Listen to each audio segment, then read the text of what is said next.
Yo guys, what is up? Max in our Borderlands 4 video, and today the embargo has finally lifted. I can talk to you about the higher level Borderlands 4 gameplay that I got to do. This was a vault mission. Now, vaults are a new thing in Borderlands 4. Obviously, we've had vaults in other games, but they function very differently in Borderlands 4.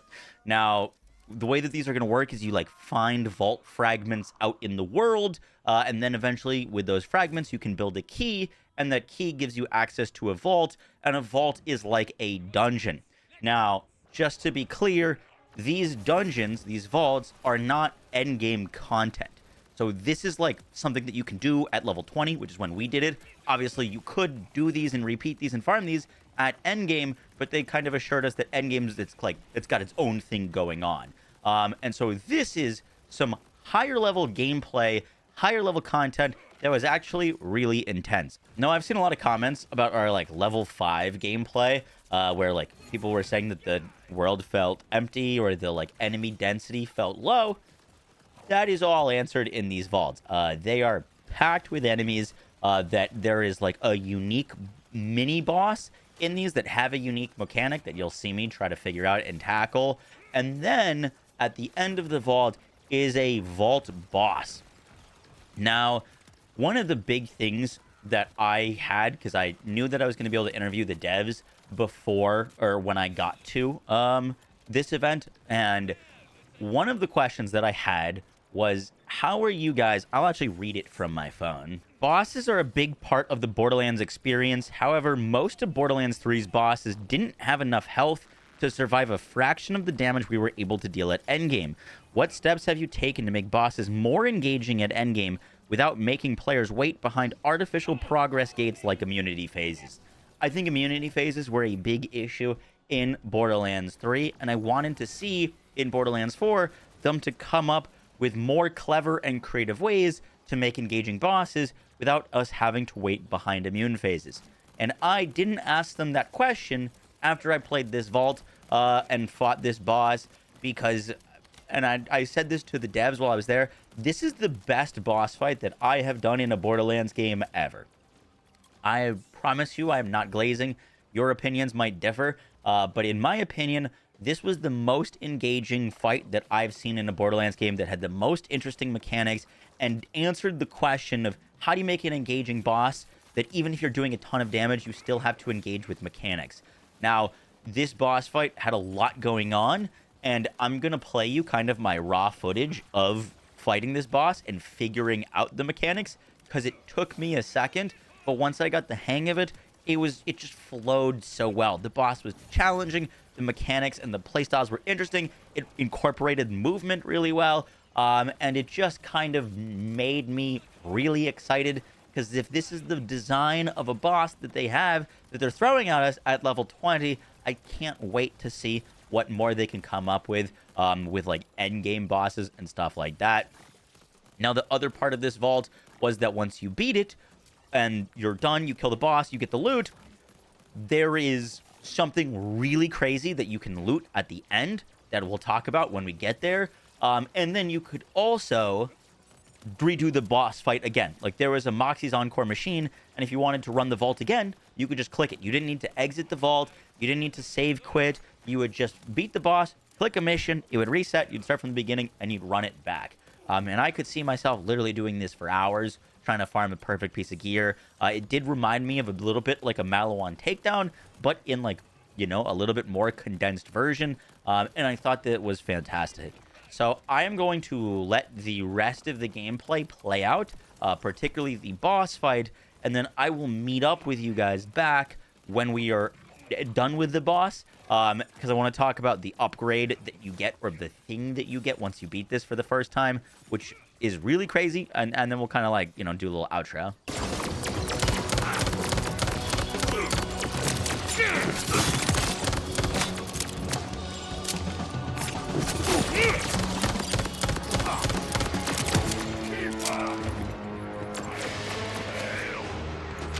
Interesting. I have estimated you well.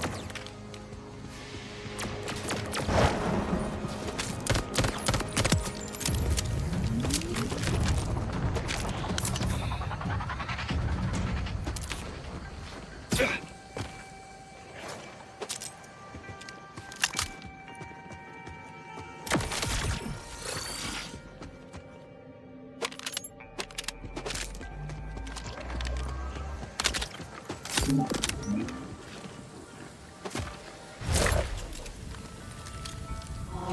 me guardian. Call me watcher. Call me the cold air.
I am many.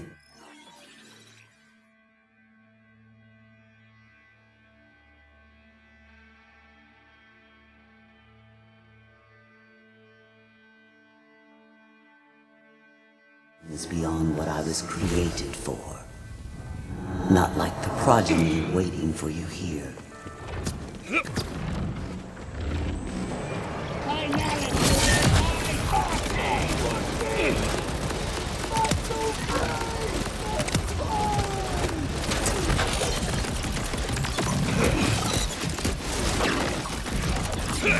Pull your socks off!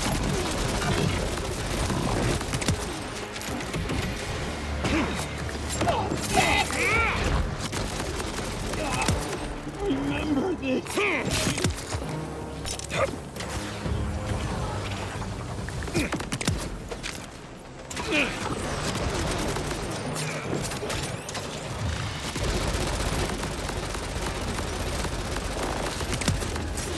Here come the fireworks!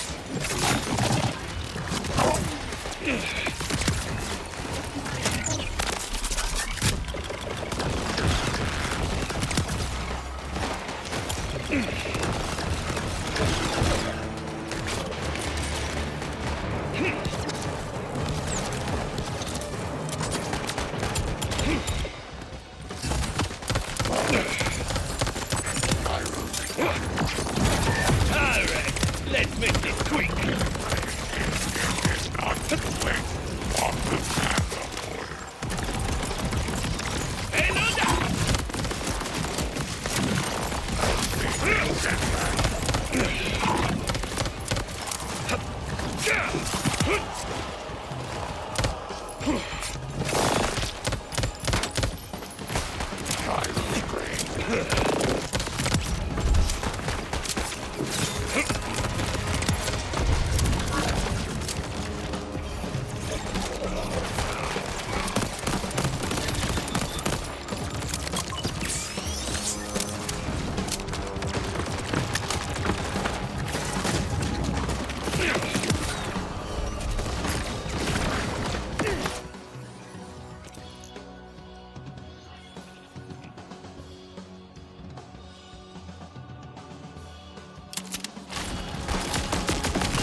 Very good. But you're not done yet.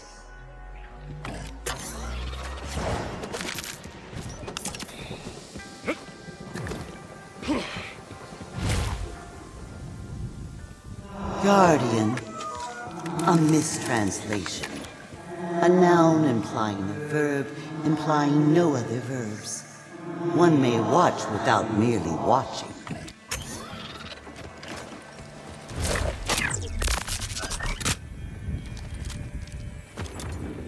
Ahí están los ganadores.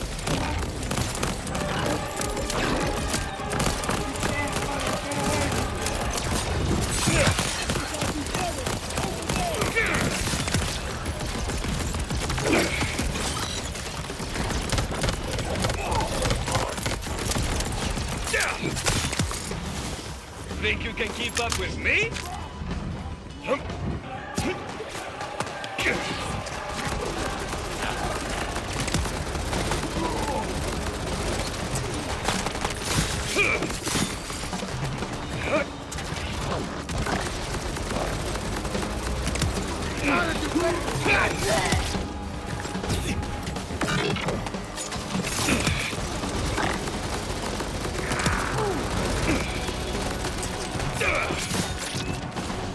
This'll be fun.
There is still one more test before the vault is defeated.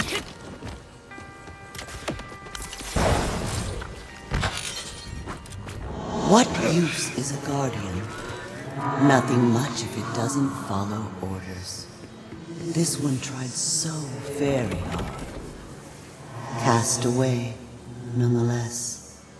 It is always the created that pays for the mistakes of the creator.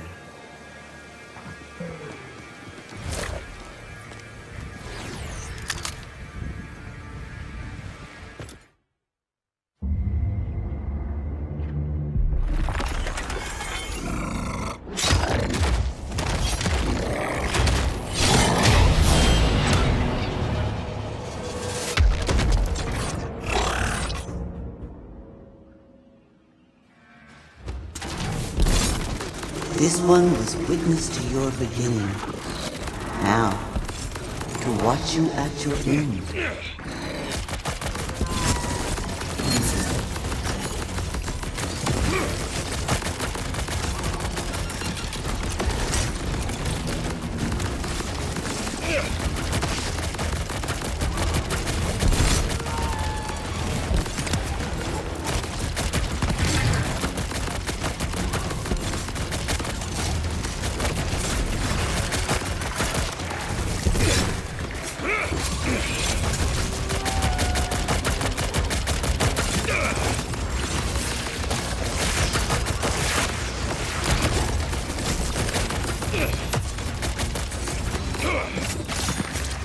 Pull your socks off!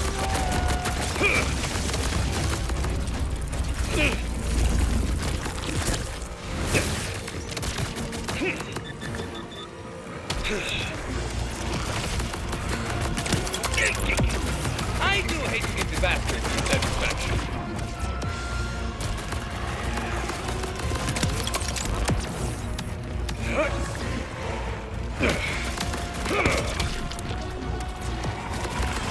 In your possession!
The fireworks!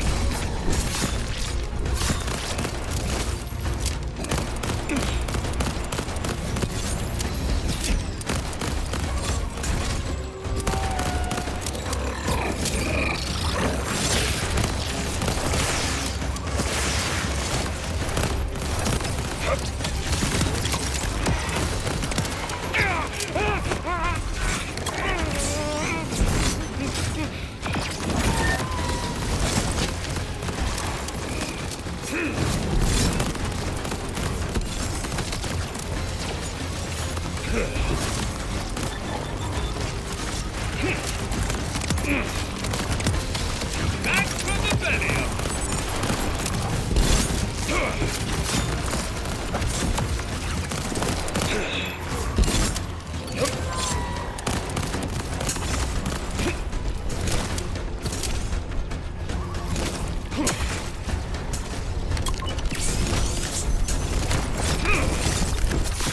¡A la piña!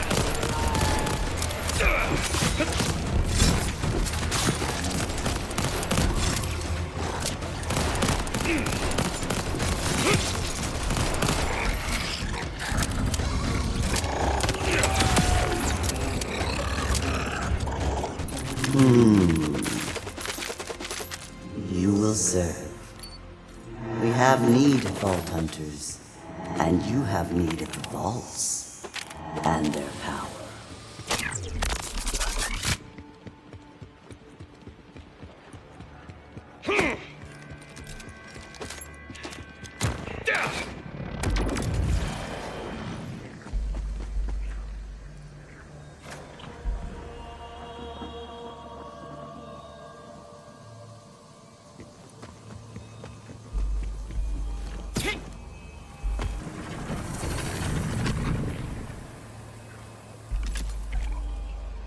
I feel stronger.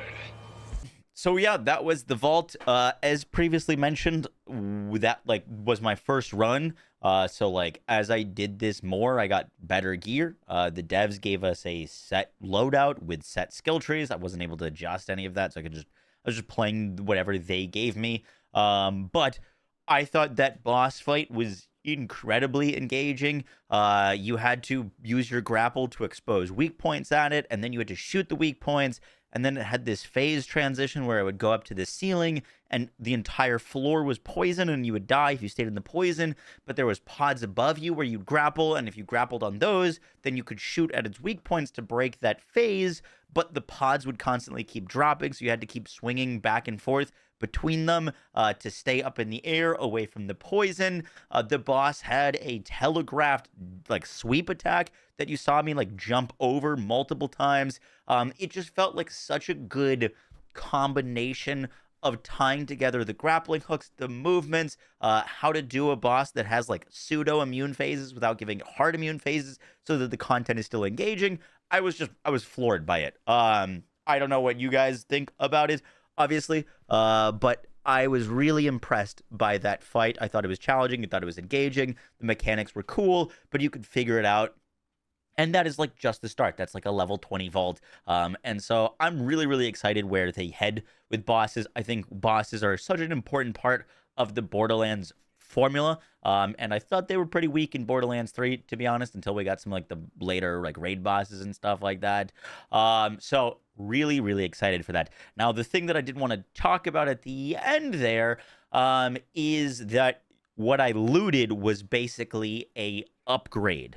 And you know, the biggest thing about that is the movement that you start with, your movement abilities, your ability to dash, your ability to slide, your ability to glide are going to get upgraded by doing these vaults.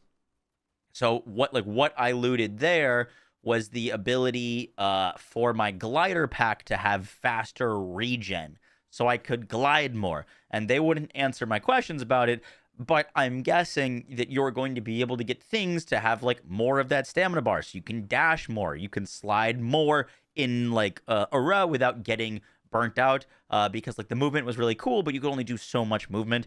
I'm imagining once our character's done all of the vaults, their gameplay is going to be transformed. And I thought that was so cool as a way to progress our characters, as in like it's something that you're going to be able to loot, but it's not, you know, a weapon or a skill tree. It is, or a skill point. It is something that changes the way that the movement works, and your movement is such an important part. You know, there could be like puzzles and stuff like that later on, or areas in the world that you can't reach with like base movement.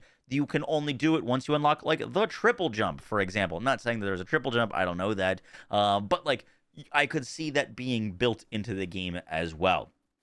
So that is going to do it for the video, guys. I hope you enjoyed. I will have some more gameplay of my run because I did this on Vex as well. So stay tuned for that. But the Vex gameplay, I had already done the fight before, so I knew what I was doing. So I didn't think it was like as cool to watch. It's like my very first time figuring out that fight. You'll notice that there was like a moment after the fight, after I cleared it, where I just stopped moving for a second. That was me taking off my headset and like applauding the devs.